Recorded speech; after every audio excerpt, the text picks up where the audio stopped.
শতাব্দী প্রাচীন বেলডাঙ্গার ঐতিহ্যবাহী কার্তিক লড়াই।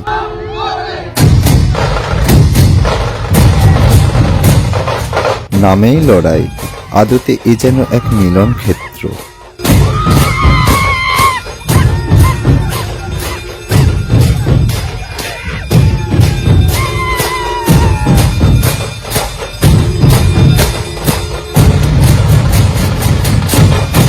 বিরাট বিরাট ভৈরব মূর্তি ঢুলু ঢুলু চোখে ভক্তদের কাঁধে চেপে অলিগলি দিয়ে এগিয়ে আসে।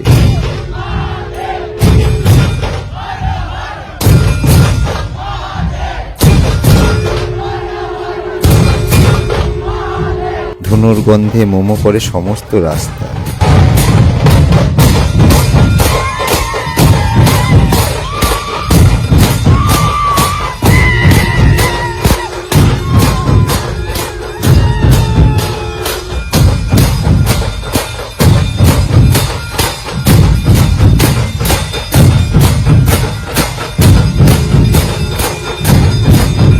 কার্তিক মাসের শেষ দিনে এই পুজোর আয়োজন হয়।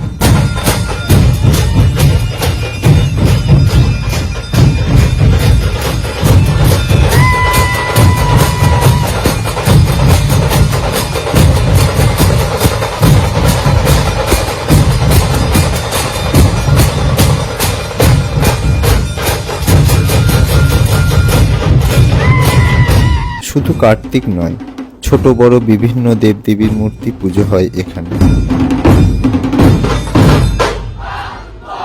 বড় মূর্তিগুলির গড় উচ্চতা 12 থেকে 15 ফুট। সেগুলিকে কাঠামো সহ বাঁশের মাচায় চাপিয়ে কাঁধে করে শহরের রাস্তা দিয়ে বাদ্যযন্ত্র সহ শোভাযাত্রা বের হয়, যা বাস্তবে দেখার মতোই দৃশ্য।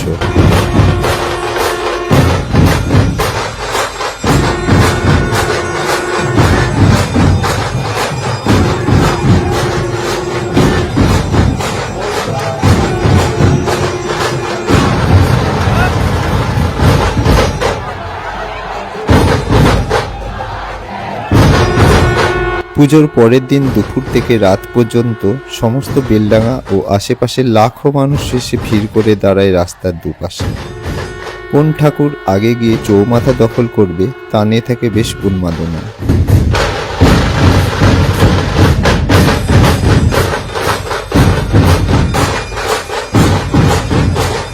কয়েকশো বছরের পুরনো বাথানগড়ের বুড়ো শিব সবার আগে যান।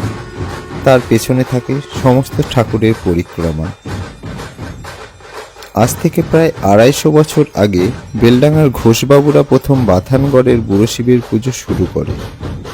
বুড়ো শিবের পুজো মুখ্যত শৈব সম্প্রদায়ের। পরবর্তীতে হিন্দু সমাজের অন্যরাও এগিয়ে আসে। তান্ত্রিক সাধকেরা যেমন মা কালীর পুজো করেন, তেমন বৈষ্ণব সম্প্রদায় চৈতন্যদেব ও শ্রীকৃষ্ণের পুজো করেন। বীর হনুমান, গণেশ, কেউ আবার লক্ষ্মী সরস্বতী পুজো করেন।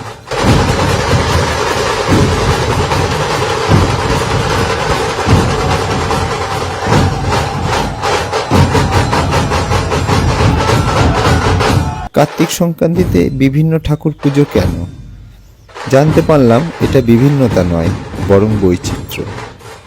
হিন্দু সমাজের বিভিন্ন সম্প্রদায়ের মধ্যে ঐক্য, সংহতি ও সম্প্রীতির জন্যই এই বৈচিত্র্য।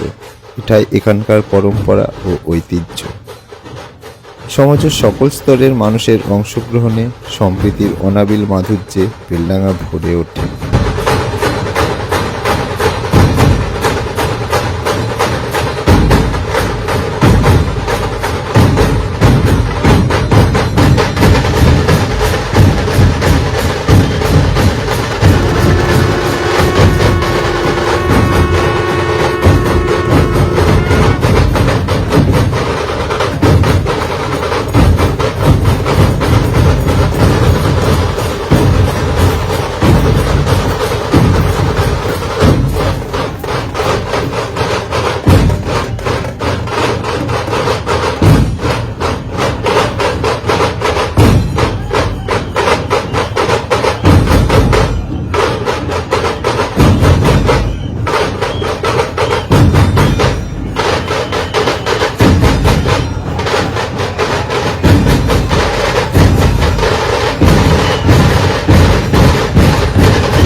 ভিডিওটি ভালো লাগলে লাইক করুন, শেয়ার করুন এবং চ্যানেলটিকে সাবস্ক্রাইব করুন।